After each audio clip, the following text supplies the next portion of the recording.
What is going on, everybody? Blazing here. Welcome back to the channel. And guys, we've got some exciting news today.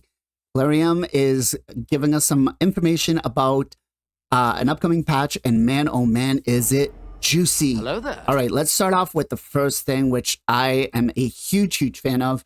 They are expanding on the area bonuses. That's right. You saw what you saw. Granted, this has got to do with Live Arena. They're trying to push it, right? They want more people being active, but we are going to be getting new tier bonuses for Iron Twins, right? We're going to get Sand Devils, Phantom Shogun, Faction Wars, Doom Tower, and we are going to be getting Cursed City. Guys, this is huge for accounts early game. I mean, I'm thinking of the only thing that we're going to be missing here. Actually, I don't even think that we are missing anything.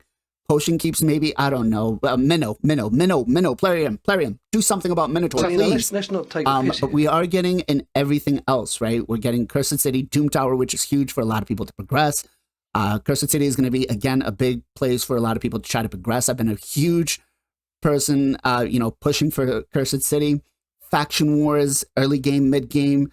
You're going to try to get yourself that Lydia. That's going to be huge.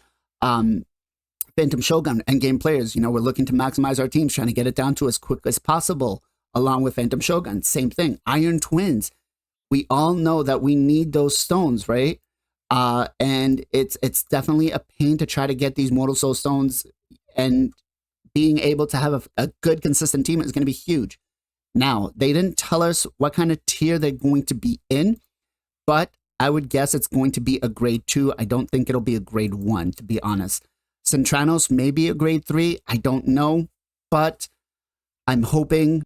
All right, next up, we've got some champion rebalances. And the first one, guys, I'm loving because it is one of my most favorite champions. Looks so cool looking, Little Miss Annie.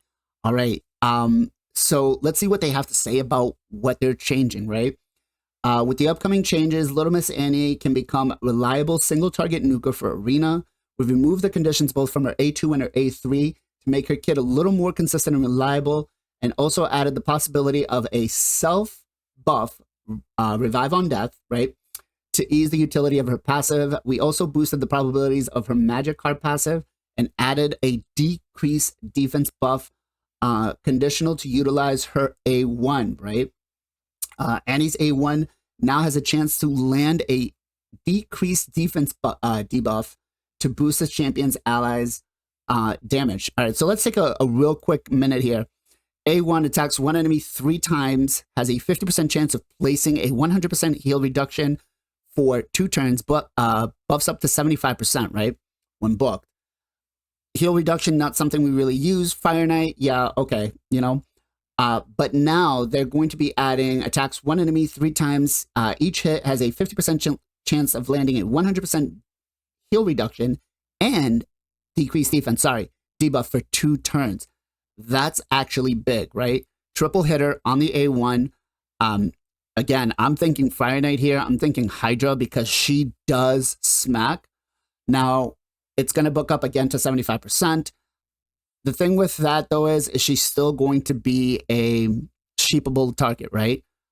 So do we really want to build her with decreased defense and accuracy and stuff for that? No, not really. But overall, not bad. Solid on the A1. I like it. We can continue on. Let's look at her A2, right? Hollow Doll. Now, it takes 2 books, 4 turn cooldown, right? Attacks one enemy, places a 50% increased attack buff on this champion for 2 turns before attacking. If the target is under a shield buff, we'll ignore 25% of the target's defense under the shield buff, right? So what are they changing it to? Is a 50% increased defense, increased attack buff on this champion for 2 turns. Will ignore 25% of the target's defense. So they're taking the conditional of having to have that shield buff on, which is big, right? So she's automatically going to take out, ignore 25% of the target's defense. That's actually pretty big, right? Loving that part. Everything else stays the same. Nothing else changes, right? And that's on a 2-turn cooldown. Her A3 Playdate currently attacks one enemy, will ignore 25% of the target's defense. If the target has a higher defense than this champion, destroys the target's max HP by 25% of the damage inflicted, if the target has higher max HP than this champion. Basically, more defense will ignore the defense. More HP will destroy the HP, right? And then we'll repeat the attack if the target has both higher defense and higher max HP than this champion. All right, let's take a look at what they're going to change. Right now it says, attacks one enemy will ignore 25% of the target's defense, destroys the target's max HP by 25% of the damage inflicted. We'll repeat the attack if both defense and max HP are higher than this champion's. Also places a revive on death on the champion for 2 turns if the attack kills an enemy. All right, so they're basically, the conditions are out, right? It's going to hit for 25% damage, ignore damage, right? And then destroys the target's max HP by 25% of the damage inflicted. So it's going to do both. That's big, huge, huge numbers. I'm loving it. I'm all for this change. I'm all for this change on a 4-turn cooldown. It smacks. It's solid. Let's see. Her next one that they're changing is her Magic Heart passive. All right. Each hit has a 50% chance of decreasing the target's turn meter by 5%, and a 100% chance of destroying the target's max HP by 5% of the damage inflicted when attacking enemies under heal reduction. Also heals this champion by 5% of the damage inflicted when attacking enemies under heal reduction. So basically for this, all they're doing is they're changing this so it's giving them, instead of 5%, 10%, and instead of just being heal reduction, if they have decreased defense. So that's pretty solid right there. Will not heal damage from mastery. So very, very solid right there. You know, they're giving more utility to her kit. Decreased defense is definitely something that can come in and be able to, you know, be utilized with her kit. And then I guess the other one is toys don't die when revived attacks the enemy that killed this champion with a default skill. So basically, if you proc her a 3 and get the what is it?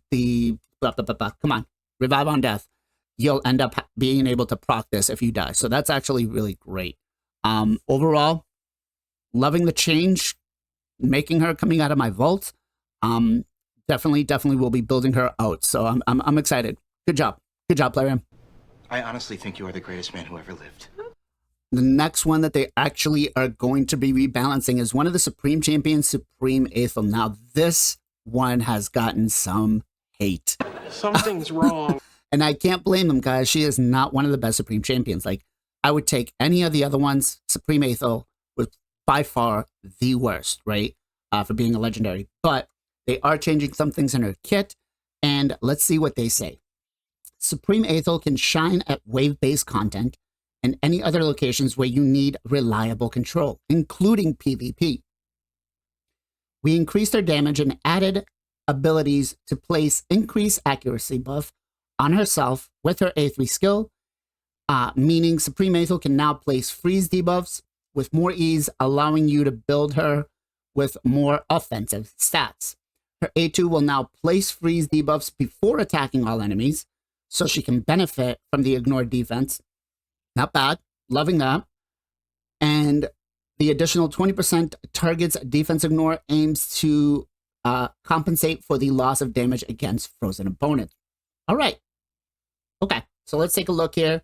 The A1, all they're basically changing, everything's staying the same. It's just going to get a damage increase. They're not specifying what the multiplier is going to be, but she's going to get a little bit of a damage boost, right? A2. Let's see here. Currently, attacks all enemies will ignore Strengthen, Ally Protect, and Unkillable buffs on all enemies under Freeze debuff, then has a 100% chance of placing a Freeze debuff for 1 turn. So what they're going to do here is they're going to increase the damage, and then attacks all enemies before attacking, has a 100% chance of placing a Freeze debuff for 1 turn, and then will ignore Strengthen, Ally Protects, Unkillable, right? As well as 20% targets, as ignoring 20% of the target's defense when attacking enemies under freeze. So basically, we're going to be placing the freeze first, so 100% chance of doing that. And then we're going to be able to get a damage boost from that because, you know, if freezes out, you get a damage reduction. So not bad. Liking that. Damage boost. We don't know what the multipliers are going to be, but definitely is going to make her a little viable in some other places. I'm actually not that upset that I have her on the main account now, right? Nice. All right, let's take a look at her A3. Ever Faithful currently places an increased attack, increased crit rate buff, and shield buff on the champion for 3 turns, then grants an extra turn. The value of the shield is proportional to this champion's attack. Never really liked this one. Do love the extra turn, but what are they changing on it? So, places a 50% increase attack buff on the champion, 30% increased crit rate, a shield buff, and a 50% increase accuracy buff on the champion for 3 turns on a 4-turn cooldown. Very solid. And then grants the extra turn. So not bad at all, guys. Like total, you know, just a couple of changes that will be able to make her very useful in a lot of areas in the game. Like being able to get that extra turn from, you know, this one coming into the A3, which is already a 3-turn cooldown. You're placing freeze, you're being able to cause extra damage. I'm actually very happy with this, guys. Like this is not a bad change, right? She's not going to be arena meta, right? Let's face that, but she definitely can get some gameplay in a lot of areas in the game. I'm thinking Centranos, I'm thinking Doom Tower, Faction Wars, definitely. You know, you can't use her anywhere else in like Hydra and stuff like that, but overall, definitely, I don't think is going to be, you know, meta changing. Vault Guardian, though, I think I'm going to be building mine out, so get ready for some testing with that. All right, so the next one is actually one of the most useless mythical champions, but one of the coolest looking ones, though, right? I'm loving, like, the whole fire, flying, like, he's really cool looking, but his kit is just garbage. So let's go ahead and see what they say and what they change. So what they're saying here is that Sigfred's rebalance should help him fill the role of a damage dealer at the arena or take a spot in a Stoneskin Cardinal style team. Okay. Stoneskin Cardinal style team. His main form got a substantial damage increase with the additional of the ability to ignore 50% of the target's defense on the A3. This skill becomes a wrecking machine. We have also buffed his defensive abilities by extending the duration of block damage on Sigfred's Stay of the Blade passive and extending his block damage buff to the whole team on his alternate form on his A3. Okay, all right. So let's take a quick peek here on his main form. What they're going to do on the A1, right, is basically increase the damage. They don't give us a multiplier what they're going to do, but it's increased damage. Hopefully it's, you know, not a really low increase, right? A2, basically same thing. Everything stays the same. They're just going to increase the damage on here. And then his A3 currently attacks one enemy. Let me make sure it's this one, right? Yep. Yep. Rage of Nelson. Currently attacks one enemy, will attack all remaining enemies with surplus damage if the initial target is killed. Fully heals this champion if the initial target kills an enemy, or if the initial hit kills an enemy, right? So what is it changing to? It's saying that they're going to give us a damage boost increase. A1, the attacks one enemy will ignore 50% of the target's defense. Damn. 50%. Nice. Attacks all remaining enemies with the surplus damage if the initial target is killed. All right, so Wukong, ignoring 50% of his defense, or whatever that nuker is going to be, guess what? That's going to be a massive hit. Fully heals this champion if the initial hit kills an enemy. So that stays the same. So he's basically going to get an ignore defense mechanic on the A3. And he's going to be getting a damage boost. Let me know if you guys think that Form 1, is it a good, bad change? Will you use them? Let me know. And let's see here. Slay the Blade, which is his passive, right? Currently, if this champion is about to get killed by a fatal hit, blocks the incoming damage and places a block damage buff on this champion for 1 turn, then heals this champion by 50% of their max HP and fills their turn meter by 100% on a 3-turn cooldown. All right, it's okay, right? Let's see what they're going to do here. Basically, everything stays the same, except from a 1 turn on the block damage, it's going to be a 2-turn. I can take that. That's actually not bad, right? That's actually pretty solid right there. We'll definitely take that buff.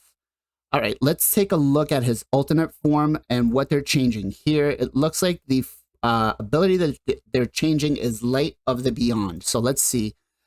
Revives all dead allies with 50% HP and 50% turn meter, then places a block damage buff on all allies except this champion for 1 turn on a 4-turn cooldown.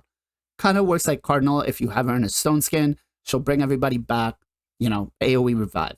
All right, so it says here, revives all dead allies with 50% HP and 50% turn meter, then places a block damage buff on all allies for 2 turns.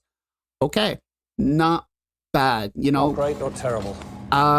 He's definitely going to be a lot more useful, right? The 2-turn block damage is actually pretty solid on a 4-turn cooldown. I'll definitely take that. You know, I wouldn't be as upset now if I pulled Sigfred as my first Void or Mythical champion out of a shard.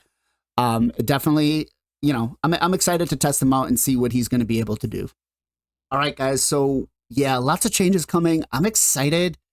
Let me know what you guys think is the best one. Are you excited about the Supreme Aethel change? Are you excited about the Sigfred or the Little Miss Annie? Honestly, Little Miss Annie for me, she just looks so cool. I'm very, very excited. And I do love that we are getting some great hub bonuses for a lot of the other areas in the game. It's about time. We should have had him from the start. But listen, Plarium, you're doing great. You're doing good. Please, please, for the love of God, give us 2x Menos or something else. That is the only thing that everybody, So, you know, let's not take you the will piss. just, the community will explode if you do something like this. Guys, if you enjoyed the video, make sure you guys smash that like button. Maybe subscribe to the channel. If you think you found any of this stuff helpful, make sure to join us on Sunday for the Knights of Teleria, where you can get myself, JR Star 3, Nacho Plays 50, Gesto Gaming, Jarrett Gaming, along with Final Compachi, where we talk everything Raid Shadow Legends. We'll definitely be talking about this information coming up in this patch. I am so excited about it. And as always, guys, much love, much appreciation. Be safe, be well, be good to each other, and I'll catch you guys next time.